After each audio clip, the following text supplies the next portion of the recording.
that's not it. That's not it. Me and my computer are having a discussion here about something. I seem to be losing. Okay, here we go. So the Big Ten this morning, for those of you who are sports fans, we're not talking about the NCAA. So we're using the narrative lectionary, which means that we're talking mostly about stories. We're trying to sort of follow the story for a while, which means that because we're only doing these little bits of the story, we have to fill in the parts in between. So last week, we were at the Red Sea, and the people of Israel had come out of Egypt, and they'd gotten as far as the Red Sea, and then suddenly there was this big body of water in front of them, and the Egyptians were behind them, and they went, "Wow, God!" And then God made the path through the sea for them, and they went through the path in the sea, and the sea closed over the Egyptians, and the people of Israel are going, "Wow," and then they had a big party. And then they turned around and they realized that they were faced with this ginormous wilderness. So don't think about like wilderness West Virginia style. Think about wilderness like Arizona style, or like Utah, or places like that, where you can walk for days without seeing a tree, right? Or walk for days without seeing any water, right? Dry, semi-mountainous, but not sort of, sandy, but just like dusty, dry. It's not helpful to think about this story as a historical record, because it just doesn't conform to our modern notions of what history should look like. So we're not going to worry about that. But it's still a story that has a particular context, because all stories have context, right? Even if you're reading fantasy,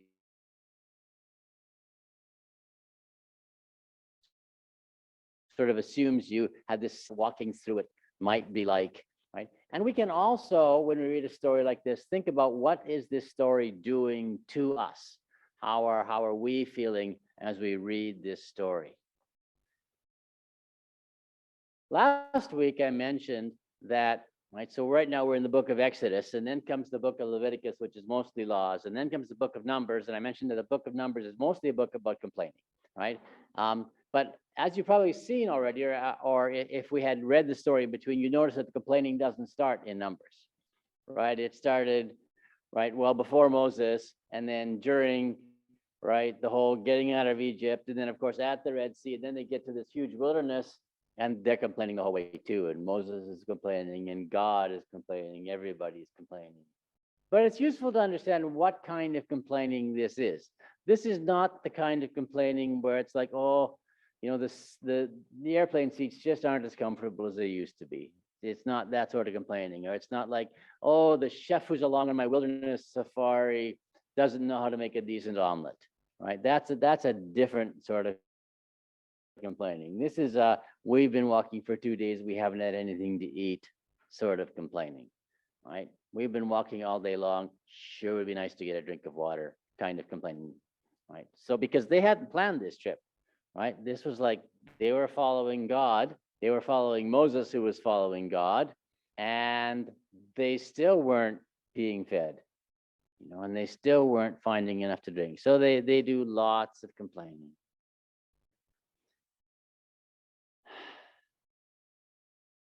So this story gives us a very particular understanding of wilderness.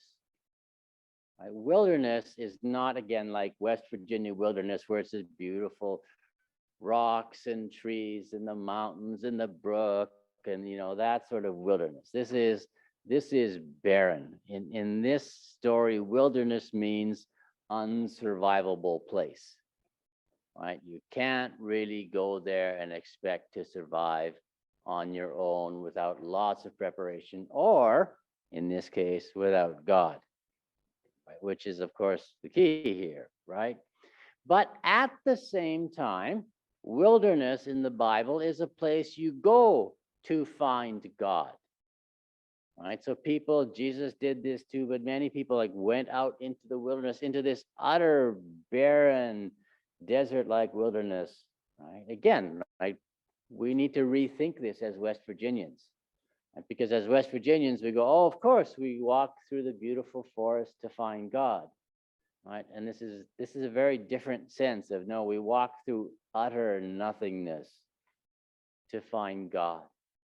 And one of the things that happens when you think about wilderness as sort of this utter unsurvivable place is that we start with dependence. We start with this idea that either God is going to take care of us or we're doomed. And this is the gospel of dependence. This is the gospel of dependence upon God. And that is where Israel is forced to begin. Israel is forced to begin in a place where either God takes care of us or we're doomed. We're all gonna die. One of the interesting things that happens in a system like this is that complaining is sort of built into the system, right? Because sometimes the leader, Moses in this case, doesn't know what's happening, right? Maybe things are going fine for Moses, right? Because he brought an extra stash of water along, or well, people are always going to give the leader food. So he thinks everyone's fine, right? And in the Bible, quite often, God doesn't always know what's going on with us unless we sort of, bang on the door. Like Jesus tells parables about banging on the door hard to make sure that God hears us, right? The Bible is full of these stories where God is just, tenderly watching us all the time. And also these times when God just doesn't appear to be paying any attention at all, right? And so complaining is built into the system, right? It's not, it's sort of counterintuitive here, but it is part of the system. So we also are going to be signing a covenant next week. Anybody who wants to is going to be invited up to sign the covenant, which is sort of our annual commitment. Right? So that because some of us have trouble imagining long-term commitments, right? And but the next year, I can do the next year. I don't even know, for sure where I'm going to be living in 5 years or 10 years, but this year I'll commit myself to this group of people, right? And so it works well for students. It works well for people who aren't entirely sure what the future looks like. And let's face it, most of us are in that position of I'm not entirely sure what the future looks like, right? So we sign this annual covenant, right? But, and like Israel's covenant, dependence is a significant part of this covenant. That if you read the covenant, right, we promise to help one another. And this is such good news because it means that we don't have to fake independence. We spend, right, so much of American culture is about faking independence. Oh, I can do that. I can do this on my own. I'm fine. I got this, right? And we know it deep down inside it's not true, right? We know that we don't build our own roads and we don't build our own cars and we don't grow our own food, and like so much of life we are dependent on others, much more so than Israel was, right? Who at least knew how to grow their own food once they got to a land where you could actually grow food. And most of us can't even do that. Right? Most of us certainly don't, even if we can. Right? And so we right, our covenant asks us to let go of this sense of yes, we can do it. Right? It asks us to. It says no, we are going to take care of one another, which is tricky, right? One of the reasons that Deb and my marriage has survived as long as it has is that we sort of have this unofficial rule that we can only get sick one at a time, right? So there are times when I'm just not doing well, whether it's physically or emotionally, and then Deb, her job is to help me out, to pick me up, and to bring me extra special stuff and treat me extra kindly, just so I can get through. And then there's times when Deb isn't doing so well, right? And then it's my job to step up, right? And the problem is when we're both not doing well, then, well, so we try not to do that, right? One of us sick at a time, right? And in some ways, we do, like, the bigger the group, the easier that is to pull off, right? Because, you know, probably not everybody is going to have a bad day at the same time, right? And probably not everybody is going to be doing fine at the same time. That there's always going to be some people in both states, right? And part of what we're trying to do here as a church is to help one another. But it's also really important in this not to think about this as two different groups, right? So this is the group that is doing fine and they're the helpers. And this is the group of people who's not doing fine and they're the needy. And we're just, so we got these two groups of people in the church, right? So you guys are the leadership team and you got it made and you're all fine, and you're the, the riffraff and the rabble, right, in the church, and we will take care of you. Right? And it's really important to avoid that, to say, no, right? We've all got those days, right? The good days and the bad days, or sometimes we've got good weeks or months, or maybe you just had a bad year, right? But even then, we're going to sort of assume that, yeah, you've had a bad year, but next year may not be so bad, right? And then next year when things are going better, you can turn around and help somebody else. And so we constantly work at this system. It also means that judging is built into the system. That complaining is not a good word yet. I kept trying to find a better one, but we're just going to stick to complaining, right? Complaining is a good thing because otherwise, how are we going to know? Right? If you are constantly faking that you're doing well, even when you're not, no one's going to help you because we don't know that you're not doing well. Right? Whether it's something physical, like, well, you actually kind of ran out of food last week, or if it's emotional or if it's your health, right? If you're always smiling and happy and everything is fine and it's not true, it's really hard to work in a system where everyone has to fake how they really are.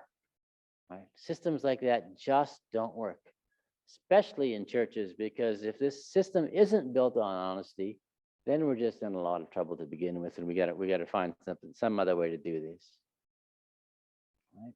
So that's all, I think, built into this idea of covenant, of this covenant that we are signing together, right, to be part of it, to be dependent on one another.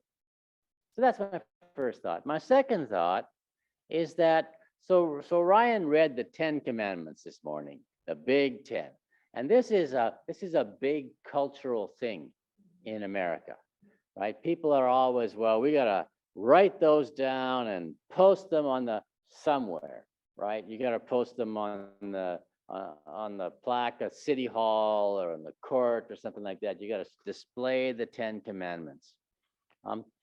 At the same time, as many Christians are saying this loudly, right? They also subscribe in another part of their brain to Pauline theology, to Paul's ideas. And one of his major ideas is you got to get rid of the law, right? The law is a past idea. We got this new thing going. It's called grace, right? Fortunately, the human brain is really good at having two contradictory ideas at the same time. So, this doesn't really cause us any distress. But I often wonder why we're so stuck on the 10 Commandments rather than going to, say, the New Testament for those of us as Christians and going to, say, Jesus as an idea. And Jesus, in some sense, right, brings forward a new law in the Sermon on the Mount. And so why don't we post the Beatitudes, right? Blessed are the poor in spirit, for theirs is the kingdom of God. Blessed are those who mourn, for they will be comforted. Right? It's a very different way of doing things. The Ten Commandments is all about following the laws, right? Follow the laws, you get the blessings. All right. The Beatitudes still turn the world upside down. Right? Even after 2,000 years, they still call for this great transformation. Right? And I think American society would look very different if churches started to demand the Beatitudes be posted. Even if they didn't get posted, just the fact that we thought that was more important than 10 Commandments would transform a lot of things. And finally, right, the 10 Commandments are in a lot of ways just a summary, right? So you got the 10 Commandments there in Exodus, they get repeated in Deuteronomy, right? But then there's all of the rest of Exodus, which is laws, and then all the rest of Leviticus, which is laws, and most of the book of Numbers, which is laws. Then the Deuteronomy is sort of is sort of a repetition of the whole thing. There's lots, and it's not just like the 10 Commandments, right? And the assumption, though, in all of these laws is, right, again, those who follow the law will be blessed, and those who don't follow the law, not so much at all. And so I looked at our covenant, which is up there for those of you who are online. You can't see it, but I sent you a copy, so you can see it if you want to, right? There isn't much rules, right? There's nowhere in there does it say thou shalt not or thou shalt do this, right? But there's a lot of promises to do, right? If you look at it, the largest section of our covenant is things we covenant to do, because we are sort of doing kinds of people, right? So it's not very surprising. Our covenant reflects us, right? Lots of promises to do, not many blessings. I think maybe if we rewrite it, we should think about some more blessings, because blessing, like why not, right? But the list goes on and on, right? We promise to love God and our neighbor. We promise to be welcoming. We promise to be inwardly supportive and outwardly oriented. We promise to meet together regularly for worship, prayer, study, and fellowship, right? And it just goes on and on. And we say in this covenant, these are the things that it takes to be a church in Morgantown, West Virginia in 2022. Right? And without these things, we are less of a church than we could be. And some of the things on our list, the people of Israel, of ancient Israel, would look at it and go, well, of course, right? We support one another, right? Duh, we knew that already. We don't even have to write that one down, right? And some of them on our list would be quite a surprise to ancient Israel. We dialogue with other faith perspectives, and they would have said, I don't think dialogue is going to work here, right? So, it's not the same sort of system. But again, I'm just going to keep bringing out this invitation to come next week. We can somehow figure out how to do this online when we get there. Right? But to again commit yourself to one more year at Morgantown Church of the Brethren, and to being a community of complaints together, I suppose. Amen.